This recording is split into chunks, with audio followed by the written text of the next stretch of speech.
안녕하세요, 푸빅입니다. 이번 시간에는 탑헤드로 국내외 코로나19 상황 지수적으로 주시할 것, 거시기사로는 2020년 3월 국유기업 경제지표 대폭 상승, 코로나19 이후 세금 우대정책 23조항 마련, 불량대출금 상승폭 크지 않을 것으로 예상, 은행과 세무총국 연합조력 혜택 기업수 100% 증가 등이 있습니다. 그럼 어떠한 내용이 있는지 알아보겠습니다.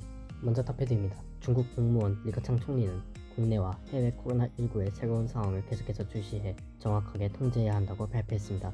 현재 중국 여러 지역에서 여전히 전염병이 발생하고 있으며 병원 내 감염도 발생하고 있다고 밝혔습니다. 이에 관련 부서들이 방역 전문가, 의료 전문가로 구성된 업무팀을 신속하게 파견해 각 지역을 지도하고 있다고 설명했습니다. 또한 방역 네트워크 완비에 4가지 방안을 실시하고 투명한 정보 공개를 추진해 각 지역에서 경계심을 갖고 코로나19에 대비할 수 있도록 조치를 취했다고 덧붙였습니다. 세부적으로 4가지 방안 중 가장 핵심적인 부분은 빠른 발견, 즉 검사의 가속화이며 검사 기술 향상에 박차를 가하고 검사 장비 생산과 보급을 확대해야 한다고 강조했습니다. 또한 곧 노동절 연휴가 다가오기 때문에 각 지역에서 지도를 강화하고 국민들의 이동 방면에서 전염병 예방 통제를 확실히 하도록 요구했다고 덧붙였습니다. 한편 리 총리는 국경, 항구의 전염병 예방 및 통제 업무를 보완하는 데 주력해야 한다고 천명했습니다. 구체적으로 발생 가능한 상황별로 대응안을 마련하고 국경 밀접 도시에 대한 방역 요원과 방사선 검사, 응급키트 등 하드웨어 장비 및 기타 방역 물자 조달 강도를 높이고 지원 수준을 제고해야 한다고 설명했습니다. 이어 해당 지역의 공동 예방과 통제 메커니즘을 정비하고 국제적 협력을 추진해 방역 의료 물자 시장 관리를 강화해야 한다고 밝혔습니다. 다음은 주요 거시기사들입니다. 중국 재정부는 2020년 1월부터 3월까지 전국 국유기업과 국유 지주기업의 주요 수익 지표가 전년 동기 대비 현저히 하락했으나 3월 주요 경제지표가 현저히 회복하여 경제 운영이 회복세를 보였다고 발표했습니다. 또한 재정부는 국유기업들이 중대한 사업을 적극 추진하고 중점 공사 착공을 재개했으며 3월에는 공업, 건설업, 도매, 소매업 등 산업의 실적이 대폭 상승했다고 밝혔습니다. 한편 1월부터 3월 1등급 국유 금융기업을 제외한 국유기업 총 매출액은 12조 3,388억 위안으로 전년 동기 대비 11.7% 감소했다고 천명했습니다. 중국 국가세무총국 납세서비스사 한걸롱 부사장은 전염병 발생 이래 정부는 세금 우대 정책 23조항을 마련했으며 방역과 의료 지원에 초점을 맞췄다고 밝혔습니다. 또한 기업의 사회보험료 부담을 줄여주고 대외무역, 외국 자본을 안정시키고 기업의 자금 압력을 해소했다고 발표했습니다. 한편 세무당국은 지도, 분석, 수요조사, 보급을 통해 최적화된 세금 우대 정책을 실현할 것이라고 천명했습니다.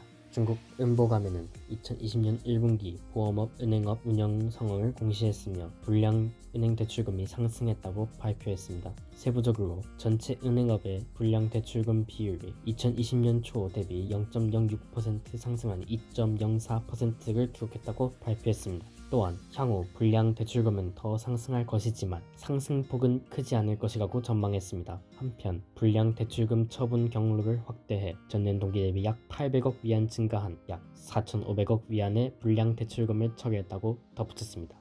중국 국가세무총국 납세서비스사 한골룽 부사장은 납세 정보 및 납세액을 근거로 기업에게 신용대출을 지원한 은행과 세무총국 연합조력의 수혜 기업 범위를 M급으로 확대한 후 해당 범위에 포함된 기업 수가 100% 증가했다고 발표했습니다. 특히 코로나19 영향이 큰 후베이성은 수혜 기업 범위를 납세 신용 C급으로 한 번 더 확대했으며 5만 개 이상의 영세 기업이 해당된다고 강조했습니다. 또한 세무총국은 600만 개 이상의 기업 명단을 은행에 전달해 영세 기업을 조력할 것이라고 천명했습니다. 중국 은보감에는 은행 및 보험기구의 네트워크 안전 관리 감독 업무에 박차를 가하고 있다고 발표했습니다. 특히 클라이언트 정보 보호를 매우 중요시 여기고 있다고 강조했습니다. 아울러 개인정보 보호 관련 방침을 철저히 실행하여 클라이언트 정보 저장, 말소 등 전 과정의 제도화 관리를 도입해야 한다고 언급했습니다.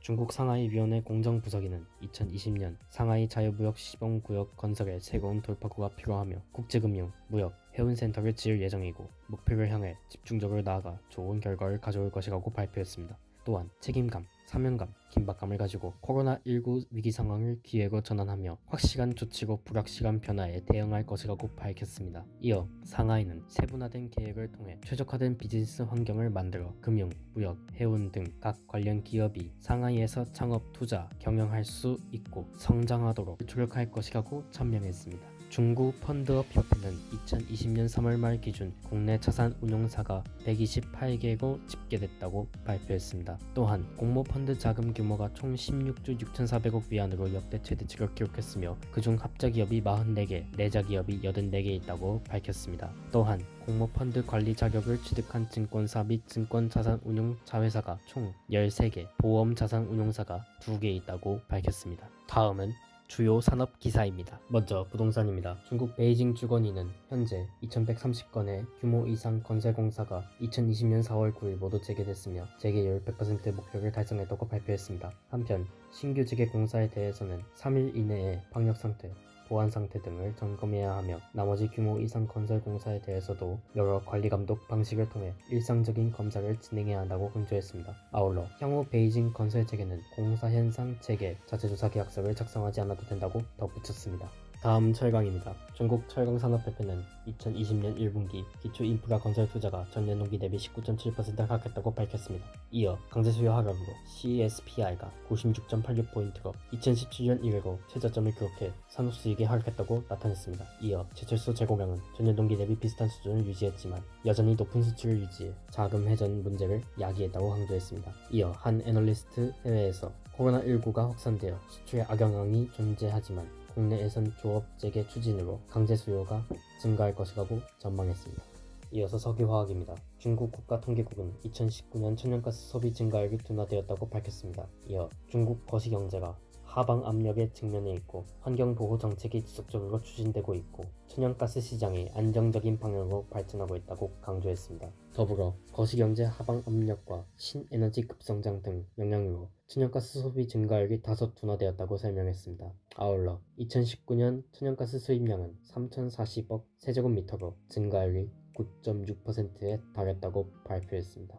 다음은 자동차입니다. 중국 국민경제종합사 옌평청 사장은 코로나19로 중국 경제가 큰 도전에 직면했다고 밝혔습니다. 이에 중국의 거대한 내수 시장의 이점을 활용하여 기반을 잘 다져야 한다고 강조했습니다. 아울러 자동차, 가전제품 등 전통 소비를 우선적으로 활성해야 한다고 강조했습니다. 또한 친환경 소비, 스마트 소비 등 새로운 형태의 소비를 촉진해야 하며 온라인 소비 확대를 통해 뒤처지고 있는 오프라인 소비를 보완해야 한다고 덧붙였습니다. 마지막으로 재생에너지입니다. 중국 북극 성전력 통신은 경쟁 가격과 동결 가격 메커니즘 병행의 마지막 해인 2020년에 코로나19 영향으로 경쟁 가격 메커니즘이 전례 없는 난관에 봉착했다고 밝혔습니다. 세부적으로는 코로나19의 확산으로 각 프로젝트들이 지연됐으며 3월에는 대부분의 기업들이 조업 재개를 완료했다고 언급했습니다. 한편 송전망 연결 정책이 철폐되면서 10기가와트 규모의 경쟁 가격 프로젝트가